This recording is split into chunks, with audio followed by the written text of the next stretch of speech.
And I prayed about it, and I thought, I'm not missing that dedication in Jerusalem.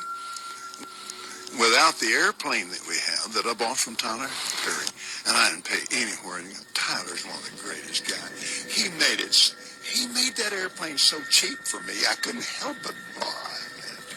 Question then, well, okay, all right, but I want to get to the demons, because people are very concerned about that comment. Give you a chance here, Inside Edition.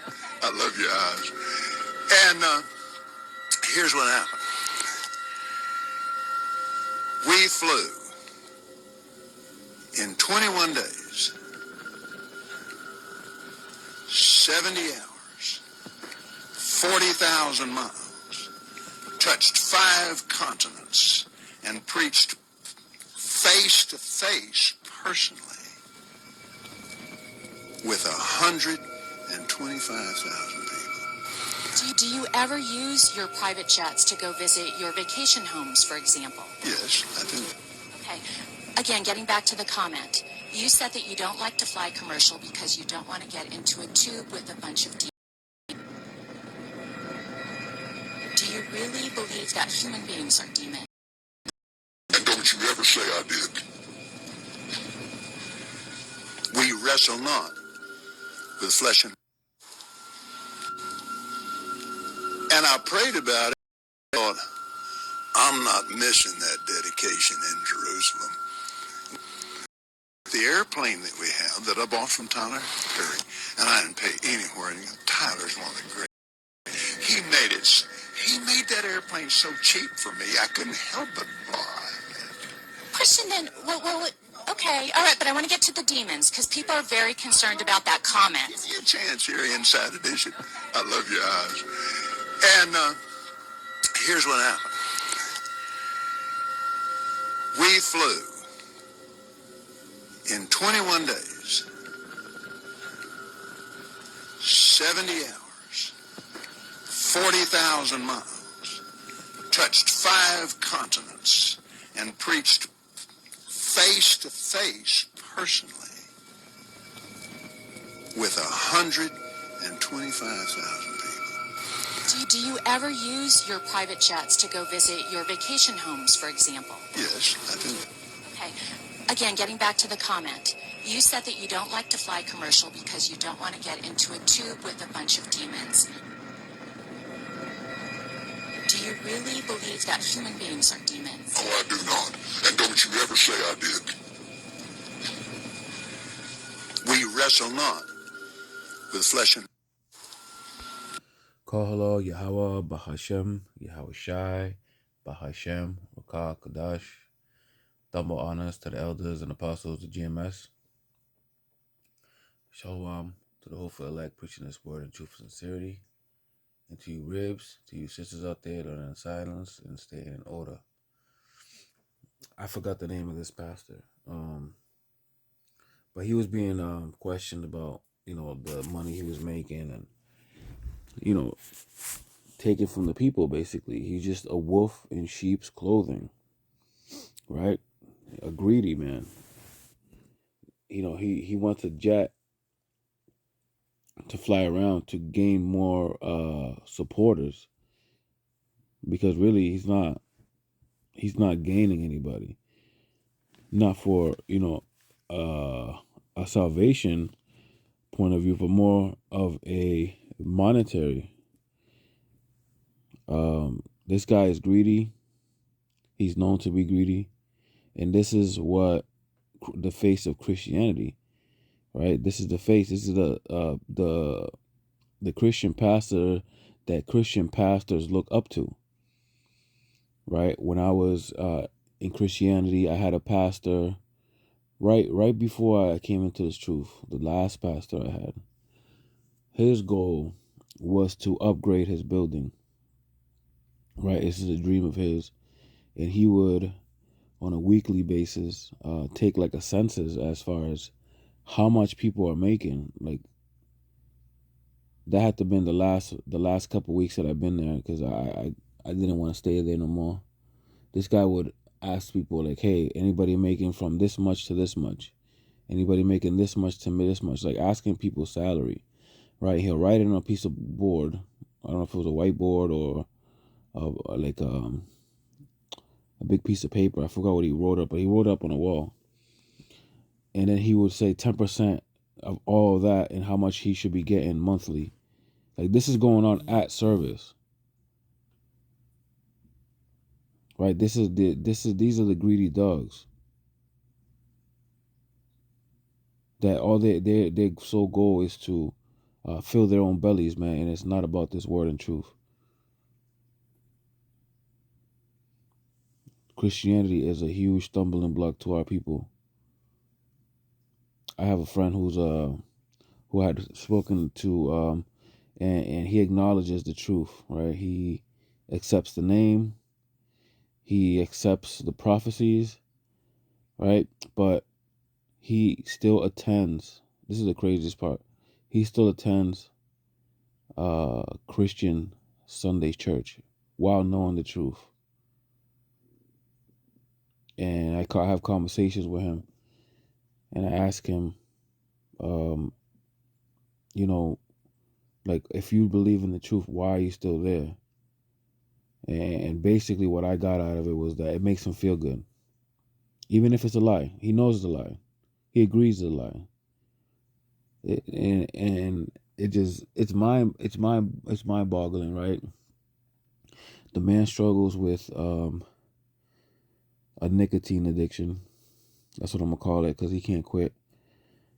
And, you know, he knows that he has to quit.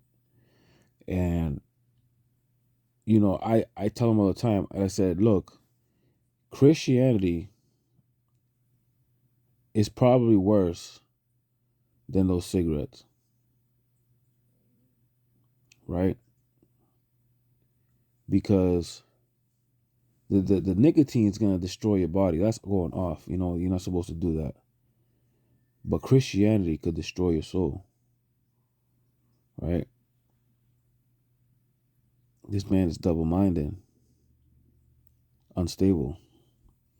But back onto this, you know, this Christian pastor dog of a greedy bastard. You know, I call Allah Yahweh Shem Yahushua for putting these people on TV so we can see, right? Because even there's some Christian churches that could see this video and see people like him and identify the wolf in sheep's clothing. Because there are some Christian denomination church that are really lowly and, you know, they just lost. And then there are Christian churches that are about profit, gatherings, you know, feel goods. And this is one of them.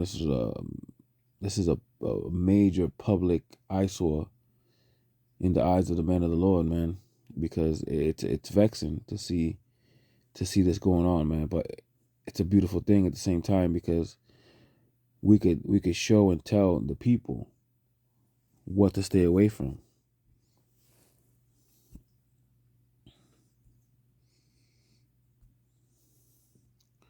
This is the book of Isaiah, chapter 56, verse 11.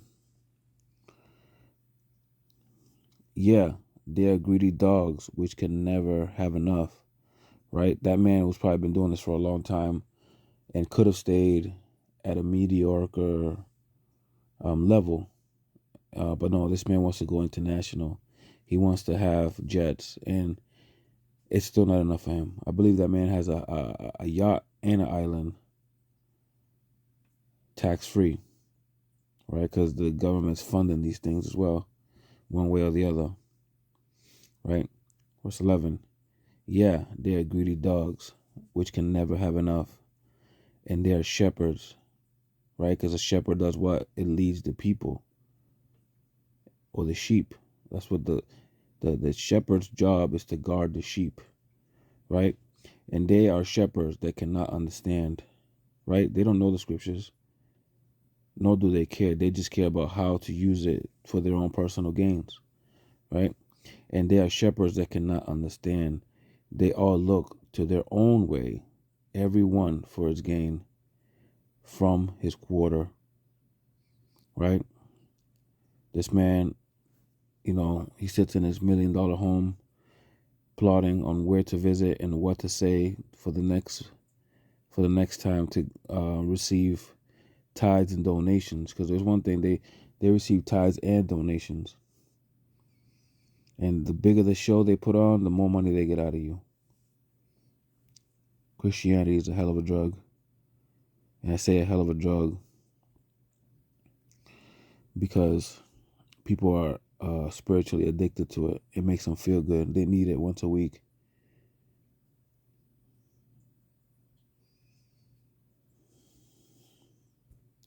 It's Ezekiel chapter 34,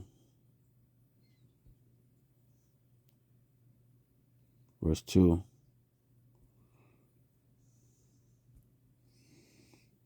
Son of man, prophesy against the shepherds of Israel, right? Because these are the shepherds of Israel, the ones that our people look up to teach the word to our people. So at the end of the day, the teachers of our shepherds that are going off are these Edomite pastors, and that's who we get Christianity from, right? At the source, it's Esau through the spirit of Yahweh Hashem Yahushua on the left hand side, right? Son of man, prophesy against the shepherds of Israel, prophesy and say unto them, thus said Yahweh Hashem Yahushua unto the shepherds, woe be to the shepherds of Israel that do feed themselves. Should not the shepherd feed the flocks? Right? Because they're not giving them the truth. They're giving them feel goods for financial gains. That's not feeding them. That's not giving them nutrition for them to carry on. You know, they're giving them basically filler and not feed. Right? Verse 3. Yeah. It's like ye eat the fat and ye clothe you with the wool. Right? Basically, the fat is coming from the sheep, right? Where their money, their tithes, and donations, right? And they're with their wool, right? Wool is what? The hairs on the sheep that keep them warm, right? This is their money, their comfort. You teach them for gain. It says ye kill them that are fed, but ye feed not the flock, right? You're constantly taking from them. This is destruction beyond you. And anybody else entrapped and going against this truth in the guise of Christianity, right?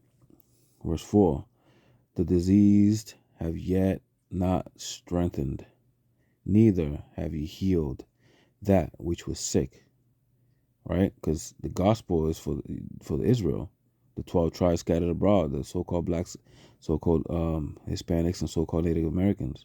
These are the sick, the bruised, the ones hidden in prison houses, right? They're the ones that were cursed, and you cannot change them because there's no light in you. There's no truth.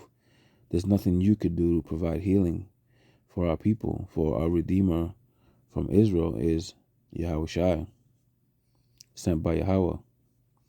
Right, verse 4, the diseased have yet not strengthened, neither have you healed that which was sick, neither have you bound up that which was broken, neither have you brought again that which was driven away, right? You haven't brought back the 10 tribes, the northern kingdom. Yahweh Shai had put his life on the line to shed his blood to adopt us back, pertaining to Romans chapter 9, verse 1 through 6, right? Neither have you bound up that which was broken, neither have you brought again that which was driven away, neither have you sought that which was lost. Right? Matthew 15:24, I believe. Right? That Yahweh Shai came to restore that which was lost, which is the 10 tribes scattered abroad. Right? And the other Israelites that were lost in the time of the Maccabees, right, in Galatia and so on and so forth. Those are the Gentiles speaking of in the letters of Paul. It says, but with a force and with cruelty have you ruled them. Verse 5, and they were scattered because there is no shepherd, and they became meat to all the beasts of the field when they were scattered, right? And Esau is the ultimate beast who's teaching us the scriptures nowadays, right? Plantation Christianity is still in effect, right? Look up the Slave Bible. Verse 6, my sheep wandereth through all the mountains and upon every high hill. Yea, my flock was scattered upon all the face of the earth, and none did search and seek after them. Therefore, ye shepherds, hear the word of Yahweh Ba'ashem Yahushai. As I live, said Yahweh Ba'ashem Yahushai, surely because my flock became a prey, and my flock became meat to every beast of the field, because there was no shepherd, neither did my shepherds search for my flock. But the shepherd fed themselves, and fed not the flock. Therefore, O ye shepherds, hear the voice of Yahweh Ba'ashem Yahushai. Thus said the Lord Yahweh, behold, I am against thee, shepherds, and I will require my flock at their hand, and cause them to cease from feeding the flock. Neither shall the shepherds feed themselves any more, for I will deliver my flock from their mouth, that they may not be meat for them. And you see that happening now, man. Christianity is dwindling, and the faith, the true faith, given by our elders, given to our elders to give to us, the four elders, is been established, and Christianity has been on a downhill, and this truth has been on an up climb, and that's why we're having UN meetings this past January the 6th, 2023, on misinformation targeting the Bible and the truth.